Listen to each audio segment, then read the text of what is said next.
Now we live, ma'am. Okay. A very good evening and a warm welcome to this valedictory session of the first International Conference of Jindal Center for the Global South, which was on Financing for Development 2030 Global Agenda and Post-COVID-19 Challenges. I am Hibatalla Adam, Assistant Professor of Economics, Assistant Dean for Academic Affairs at Jindal School of International Affairs, and Executive Director of Jindal Center for the Global South. I would like to extend my warm welcome to my eminent panelists and guest speakers today, Professor Ubad Hai, Professor of Economics at IIT Delhi, and he is the advisory member as well of the Indian Political Economy Association in India, and Dr. Filani Masembo, Executive Director of Institute for Global Dialogue in South Africa. At the end of February 2020, the Jindal Center for Global South came into existence as a research center affiliated to Jindal School of International Affairs in OP Jindal Global University in Haryana, India. The primary goal of our center is to promote the unity of the South in achieving the Sustainable Development Goals, while of course recognizing the diversity of national interest and priorities. So consequently, we have started to announce international initiatives. The first one, it was in July 2020, we have announced our first international SDGs contest, which has been, it was an international SDGs contest that is addressing university students and graduates from Southern Globe. The contest is about designing and carrying out a project serving the local community of contestants to get closer to achieving the global goals. And then in October 2020, in collaboration with the Indian Political Economy Association and the Institute for Global Dialogue in South Africa, we have launched our international call for research papers addressing the structural challenges and emerging issues that Southern countries are facing in pursuing their sustainable development goals, especially post-COVID-19 pandemic crisis. And this conference, it has started in 16 December 2020, 17, and today is the last day. So over the 3 days, we have gathered 32 guest speakers and panelists from around the world, developed and developing. So we had guest speakers from India, Egypt, United States, Russia, South Africa, Canada, and Pakistan. All members are belonging to the international academic community and from the international organizations. And over the 3 days, our conference has covered 6 thematic panels. We have panel for the health sector and another for the international development, finance, and SDGs. The third panel was for social policies, labor market, and gender equality. The fourth one was for poverty, economic policies, and sustainable development. And the fifth for education sector challenges. And the sixth was today on agriculture sector, environment challenges, and sustainable development. 51 faculty members, doctoral research fellows, and master students have submitted and presented their research papers. Over 100 participants from 15 countries have attended the conference. We have also participants from developed and developing countries from Afghanistan, Algeria, United States, Colombia, Egypt, India, of course, Kenya, Lebanon, Nepal, Nigeria, Pakistan, South Africa, Spain, Sudan, and Tunisia. So it wasn't only Global South, so it has united the whole world. The total number of research papers that have been presented in the conference was 37 papers, and beside having the discussions and discussing these research papers that have been presented, the conference also has has special plenary sessions. So we have 3 special plenary sessions, one on financing development challenges post-COVID-19, the second one, financial inclusion and poverty reduction policies, and the third one, it was financial inclusion in the digital age.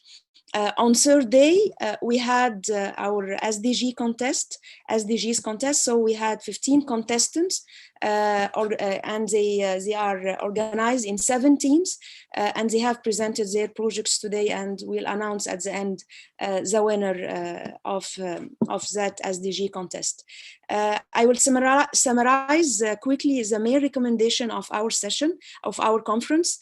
First of all, government should implement appropriate policies to build effective healthcare infrastructure. Of course, with focus on public-private partnership initiatives. Also in the conference discussions, there was a specific highlight on the importance of integrating SDGs into national budgets.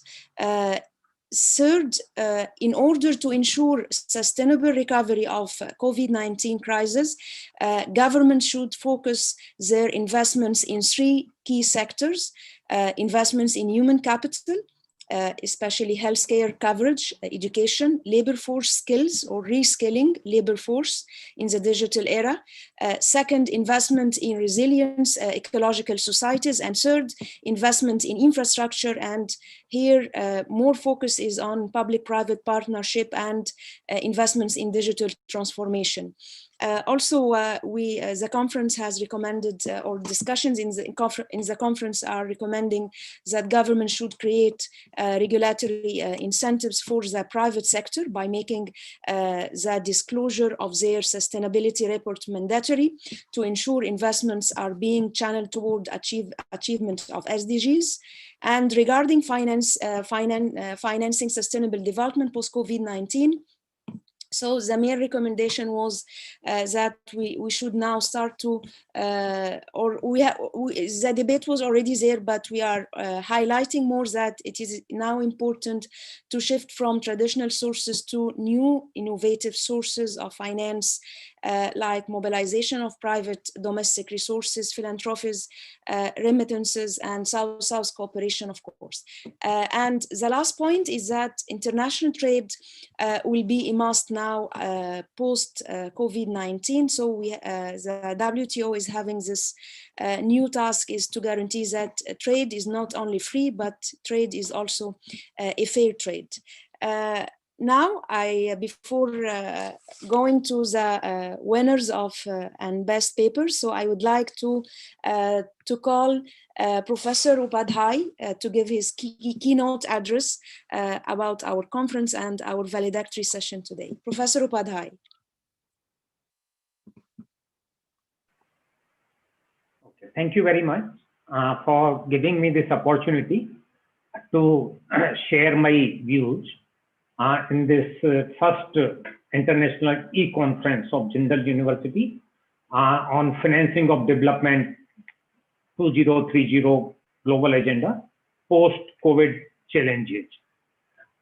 So basically, I mean, the idea here is that we are talking about financing development in global south with the help of global north. So basically, I mean, we are looking at that, okay, how much assistance the global south countries can get from the developed countries.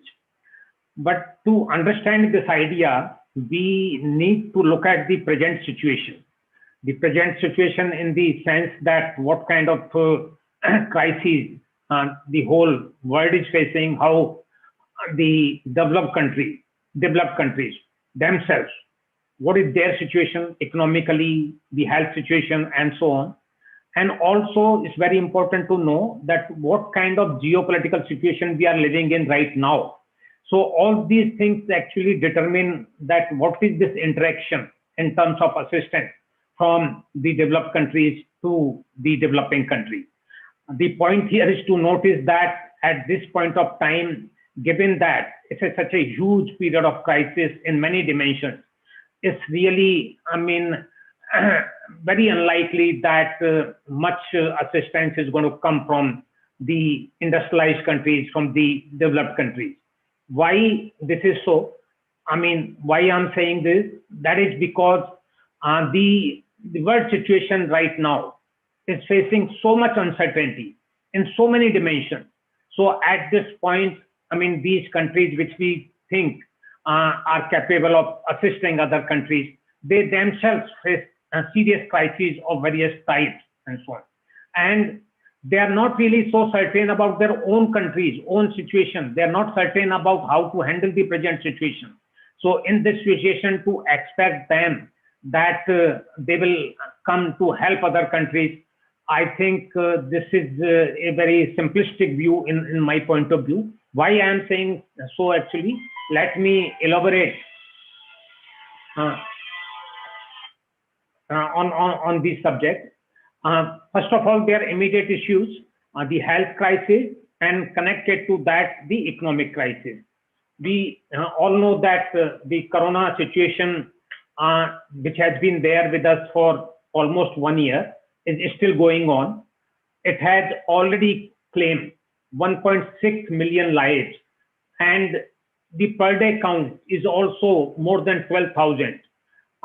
There have been more than 70 million cases, and everyday count is also actually quite high. I mean, remain 700,000 and so on.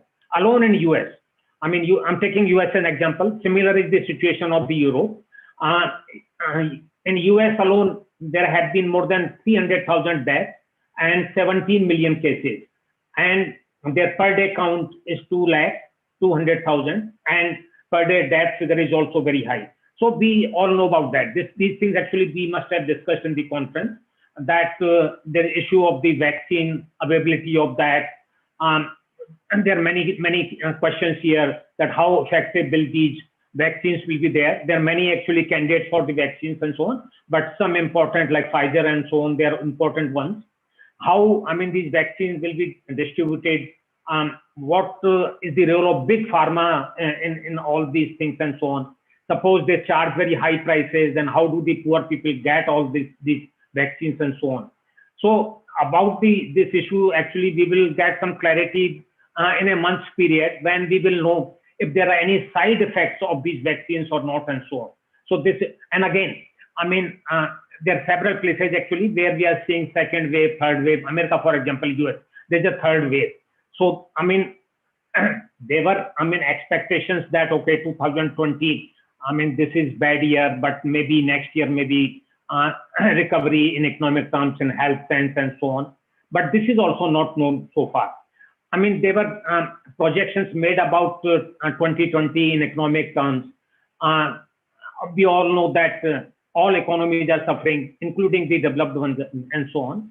There are many countries in Europe, for example, where more than 10% decline in GDP is expected. India is also like that. But US may be slightly better, maybe 5% decline.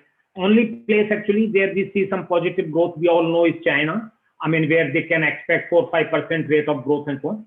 But one important point here is that what about 2021?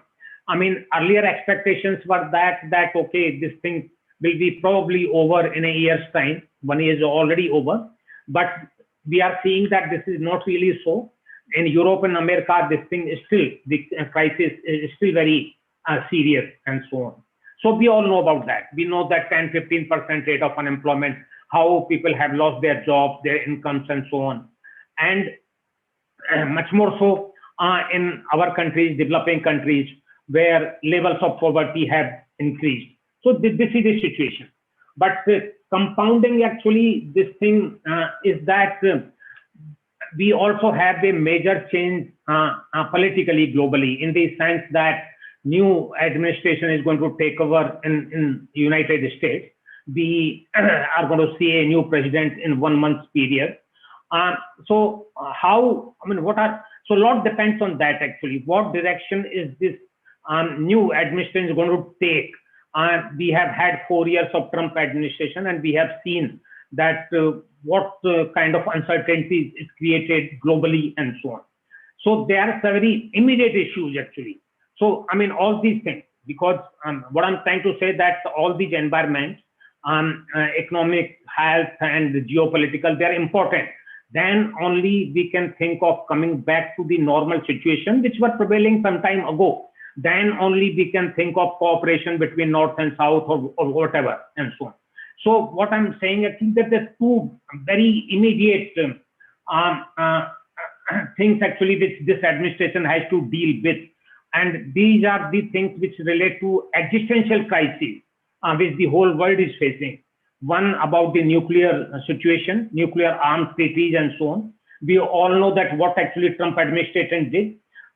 There was one treaty that is called INF, Intermediate Range Nuclear Force Treaty. The Trump government withdrew from this one last year. Very important actually for security in Europe and so on. There was another treaty from which they withdrew that is called Open Skies Treaty, and in November this year, America withdrew from this one also. So the whole point is that there's only one major treaty which is standing right now. This treaty is called New START Treaty. It started in 2011 and it's also ending in a couple of months in February 2021. So it's very important. This is the only treaty left, a major treaty left between the two superpowers.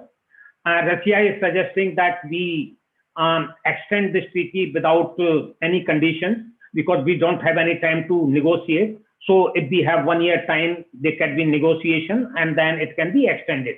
So this is the most important actually decision this new government has to take immediately. Otherwise, what we are saying that given that all treaties are now over, most of the treaties, earlier treaties, and we are already seeing a very rising tensions in terms of increasing arms race, building new missiles very fast and so on, anti-missile systems, all those things and so on. And similarly, actually, there's another important issue that is also, has to deal with the existential crisis we face, that is about the climate change. And here also, very immediately, just as soon as they come into power, the Biden administration is saying that they're going to, on the first day, they're going to join Paris Treaty. The Trump administration has withdrawn this thing from this treaty 1 year ago, and it became effective in November 2020. So this is very important thing because the significance of climate change we all realize, even though, it is also understood quite well by everybody that this treaty is not really very strong treaty in the sense that even suppose all countries adhere to this treaty, even then the global average temperature may rise by more than 2 degrees centigrade. Some say, okay, by 3 degrees centigrade by the end of the century and so on.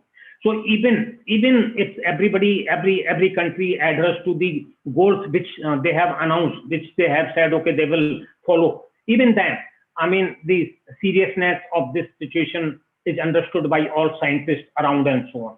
So what is this whole thing actually, about the global situation right now?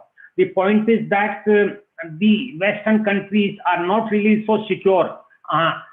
They are not really very confident about future. Look at the slogans of the Americans. Trump's slogan was that we will make America great again. So he was referring to past, some distant past. We don't know actually which particular greatness, glorious period he was talking about. But he is not really confident about present, about future, trying to see, okay, that we were great some time ago and we want to be again. Similarly, actually, look at even the slogan by slogan of Biden. He says that US is back again. So he's also referring to past in that sense. He may be referring to the immediate past, the period of Obama, Biden, Clinton, and so on. But none of them are really, hopeful about the future. Only country actually you find hopeful, more hopeful, optimistic is probably China, which is looking forward to the coming years, to the future and so on. So, there are so many basic issues which the new administration has to deal immediately.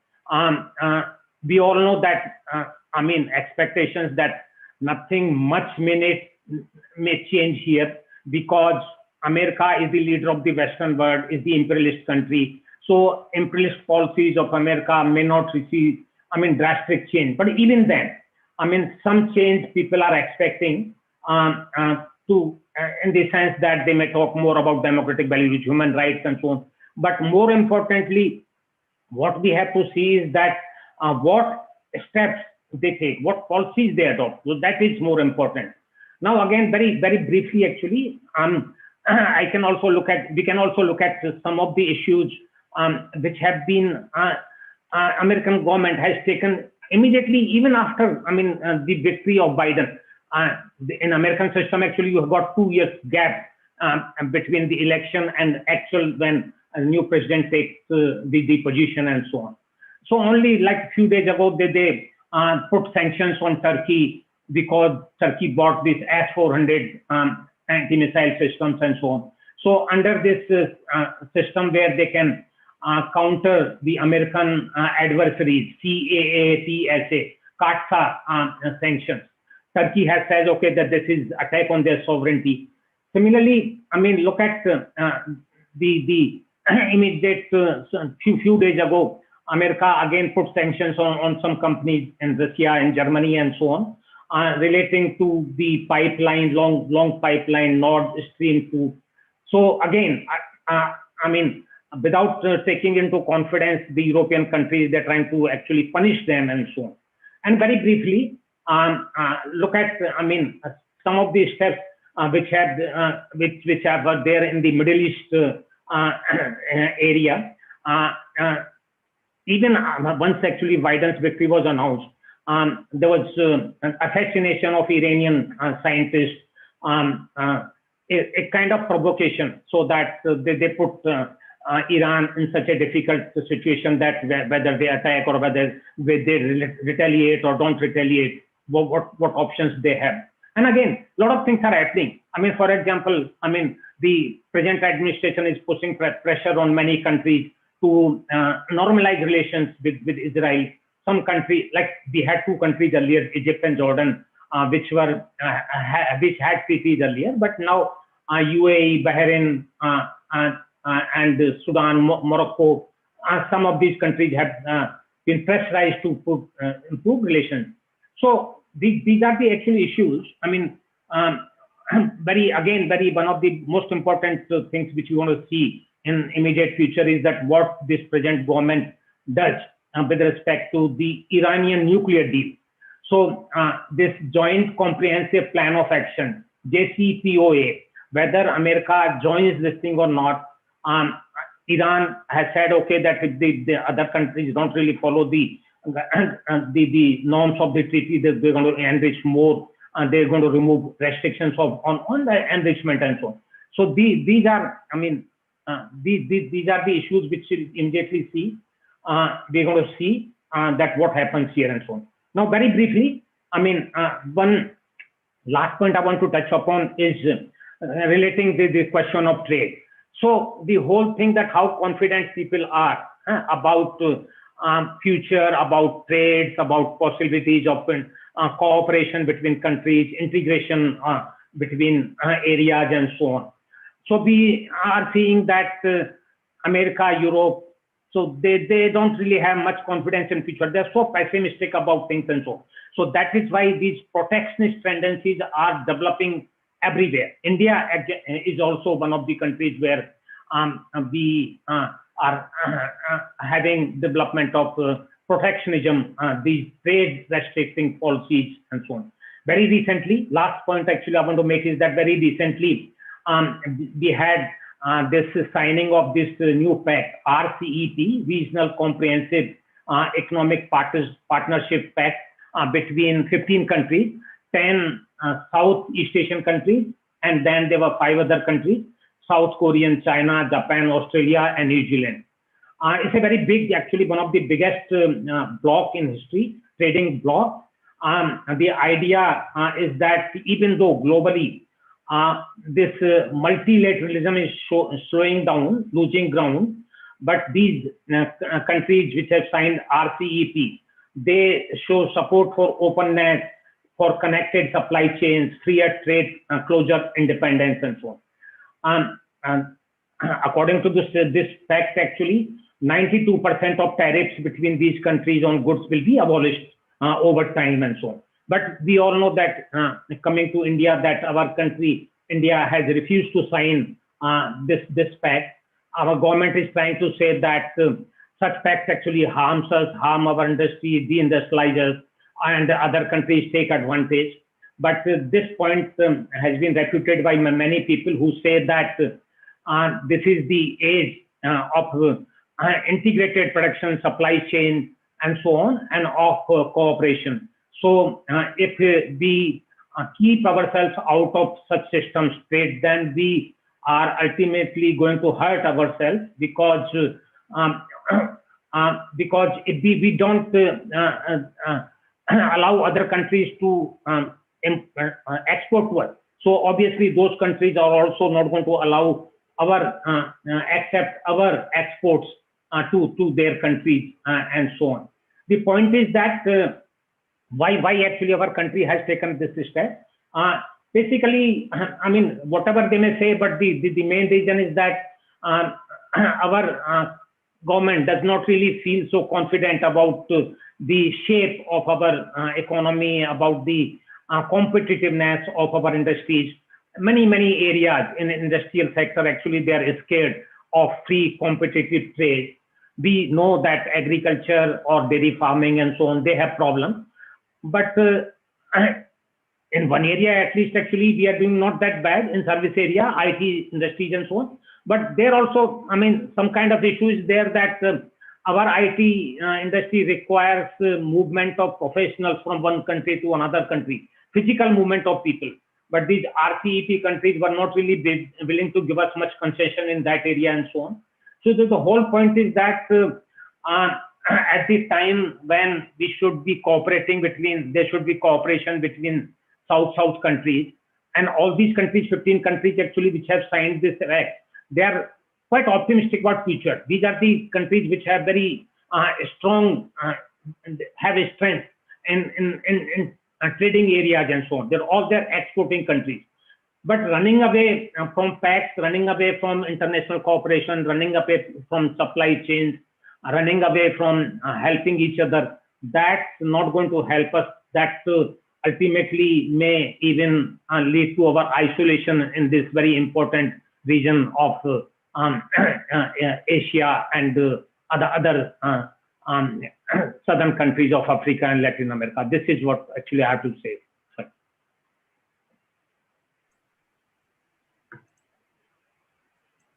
Thank you so much, Professor Upadhyay, for your insightful contribution and keynote address.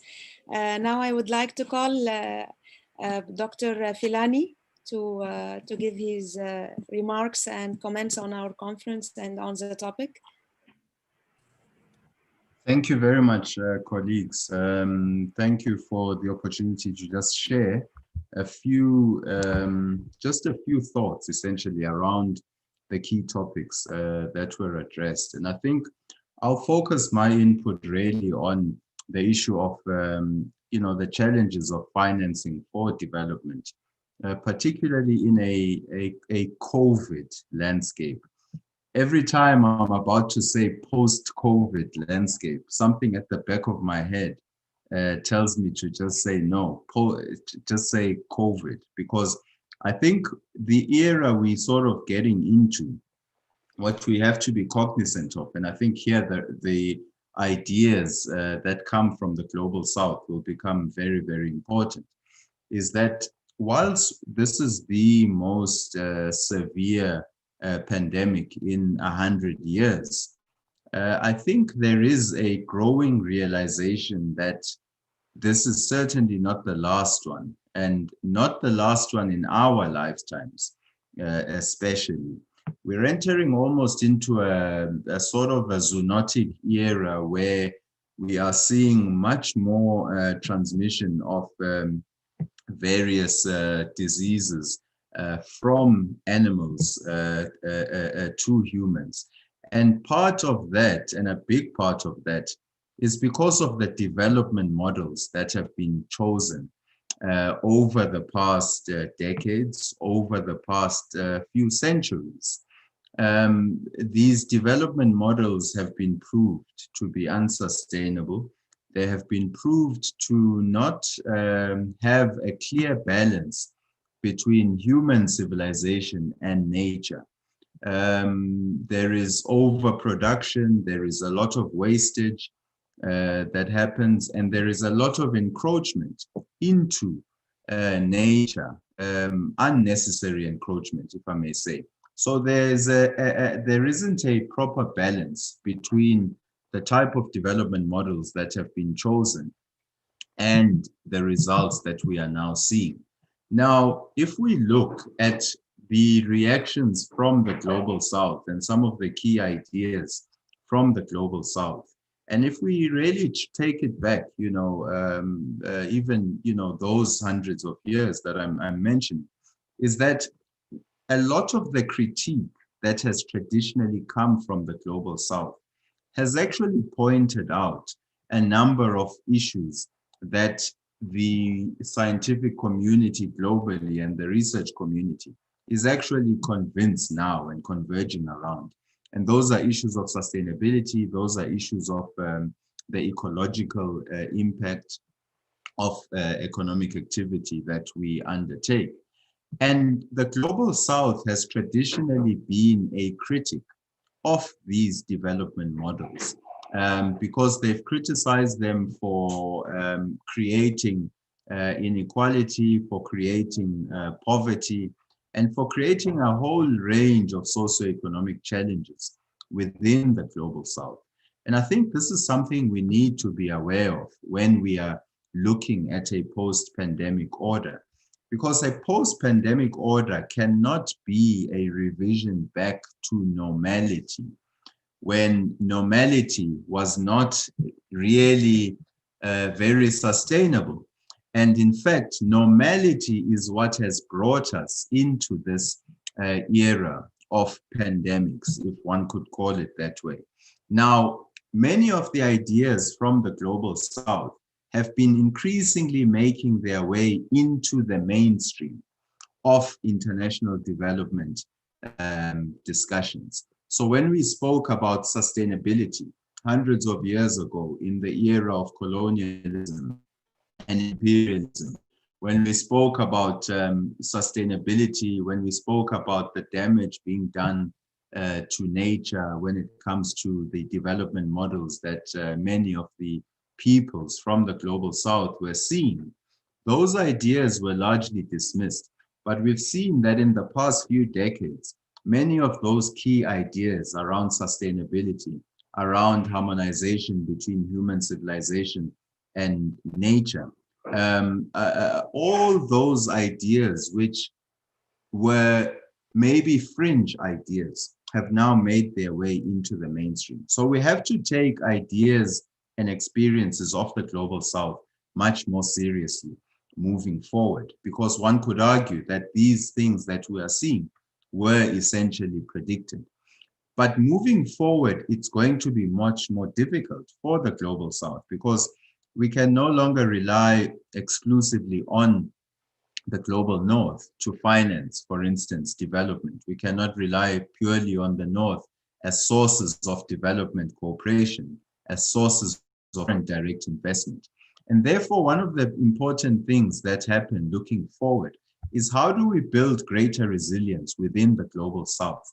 How do we ensure that the development models that are actually adopted in the Global South are not copying outdated and compromised development models from the Global North, but that the Global South is actually backing its own ideas and backing some of the things that they were saying with conviction, and actually charting a new path forward, a path that is more sustainable, a path that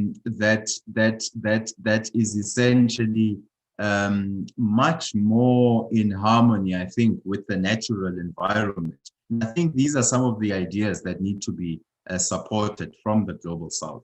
Also, I think what will be important is this idea of the domestic, of resource mobilization, domestically, but also regionally. And I think this is one of the things that will need to bolster cohesion moving forward. If you look at a continent like Africa, often many people would look at Africa and say that Africa is a net recipient of foreign aid and of foreign direct investment. Well, we know now that essentially Africa is a net exporter of capital. In fact, it exports more capital than it receives through foreign direct investment and through foreign aid. Now, that tells you that there is enough resources within the continent. However, many of those resources are actually leaving the African shores through illicit financial flows. And yes, there are elements of state-led corruption and so on and so forth. But I think a major contributing factor is actually in the private sector. The role of global multinational corporations in terms of actually in terms of these illicit and fueling these illicit financial flows. So the global south, including Africa, will need to find better mechanisms of ensuring that the resources that they have in the south are circulating more within the regions of the global south and are financing the development, the sustainable development of the global south, rather than leaving the shores through illicit means and essentially continuing an unequal partnership and an unsustainable partnership between South and North. So the South will play a much more important role moving forward. And I think the South will need to back some of its ideas. When it comes to the era of pandemics, we will also need to learn from the global South in terms of a more holistic approach to this era of pandemics. And that means also drawing on indigenous knowledge systems from the South. It means that we will need to draw from livelihoods, sustainable livelihoods from the global South, and actually take some of those ideas, not only keep them within the South, but also take them into the North. So the South is going to play a much more fundamental role to whatever era we are moving into. Professor has just said that many of the countries of the North will be preoccupied with their immediate effects of COVID-19, the socioeconomic effects. We've seen countries even such as the UK also taking more of their aid towards military expenditure, towards things that are more sort of profit driven. And that means that the South is going to have to become much more resilient, much more self-sufficient. It's going to have to trade and interact much more with each other, whilst at the same time not shutting the door to South-North relations. So colleagues, just with those comments, I think it's just, it's been a real pleasure. And I look forward also to just finding out, some of the winners, for instance, with the essay competition. So thank you very much, colleagues, much appreciated. Thank you so much, Professor Filani, for your contribution and your valuable comments. So now we are arriving to the winner announcement part. So I will share my screen to announce the winners.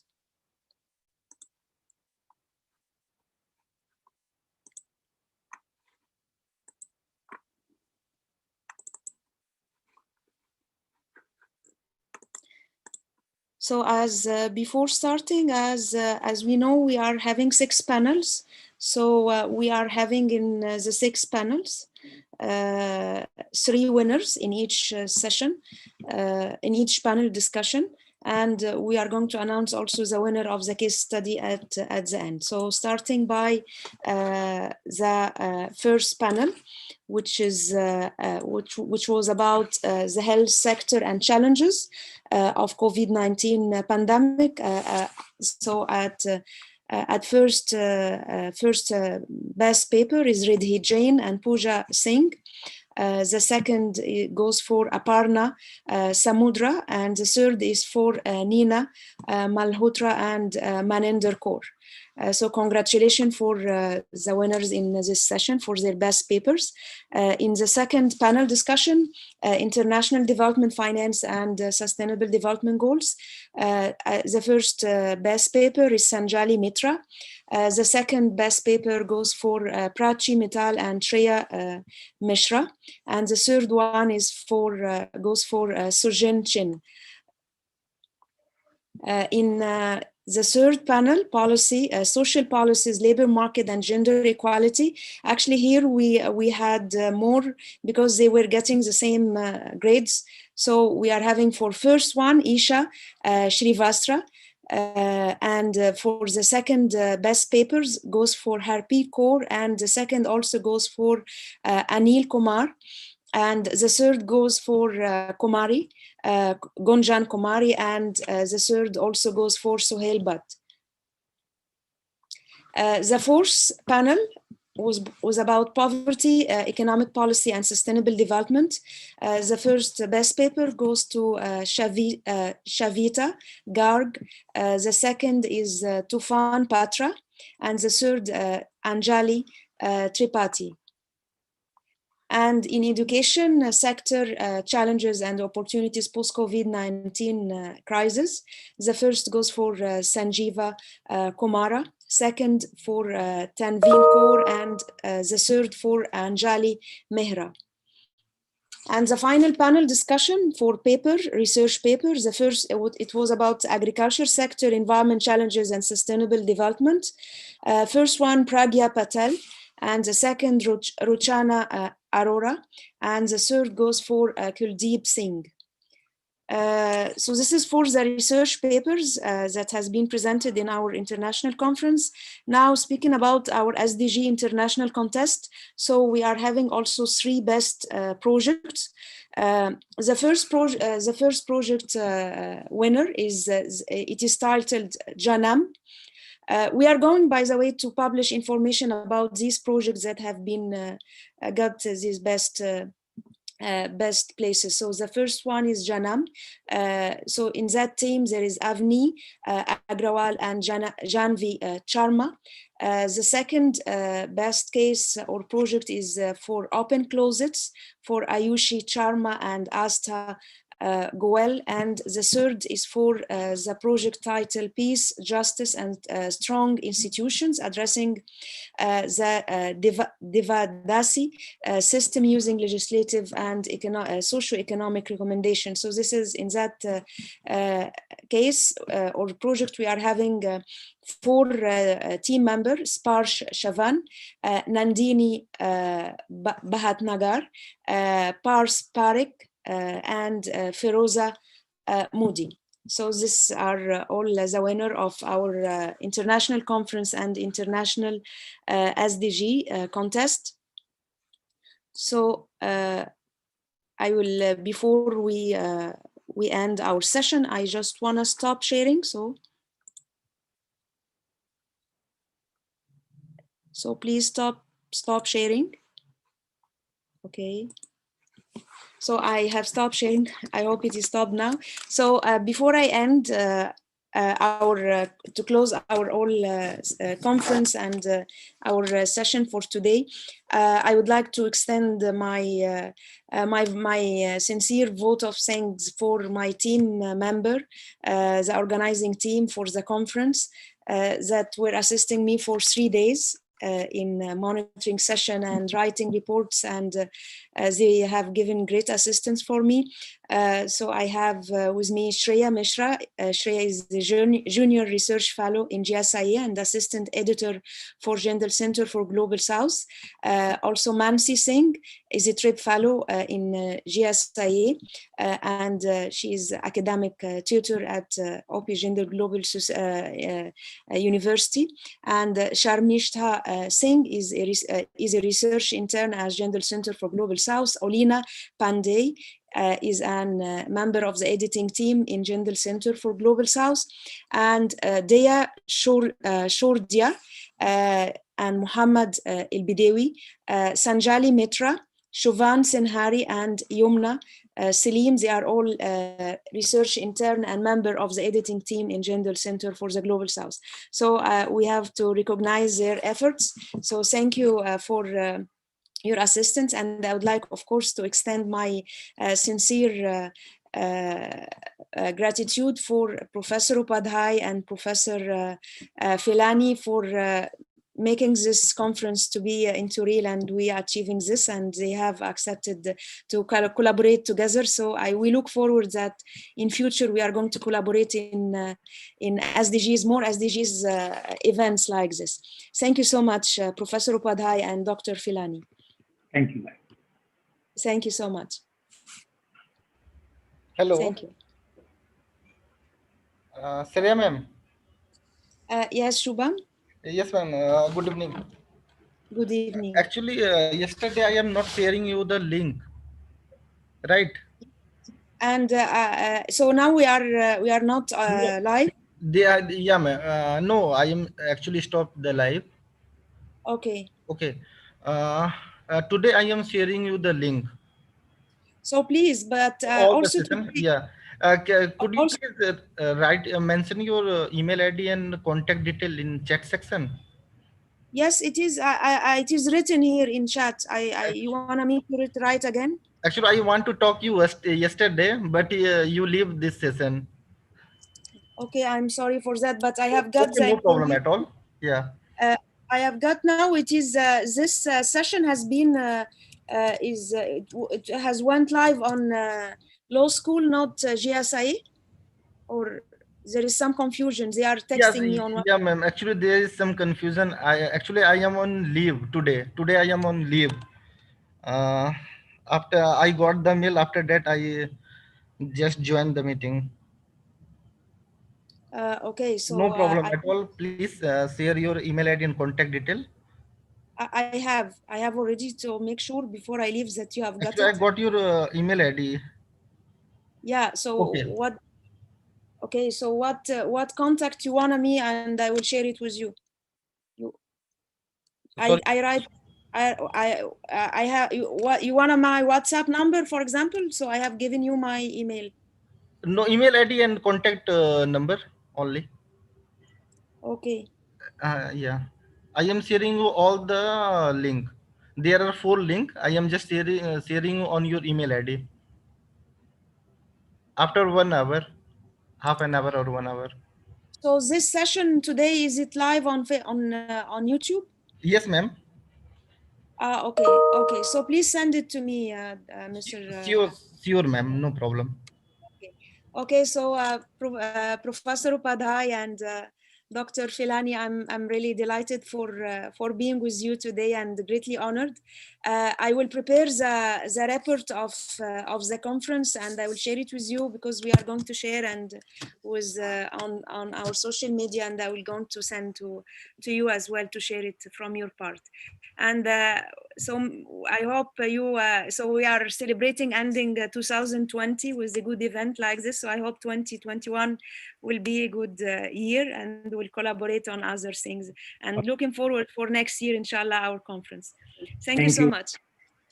Thank you so much. Thank you very much, and congratulations. It's not easy to put together a 3-day conference, especially online.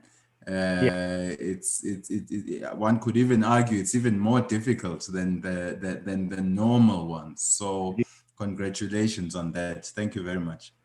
Thank you. So I hope that next year we are going to have it, inshallah, on campus. And yes. Yeah, you will join us, and you will be most welcome to come and in India, and we'll have a much bigger conference. We'll have more people from around the world. So I'm really grateful for you, and I'm looking forward. We will have more meetings and more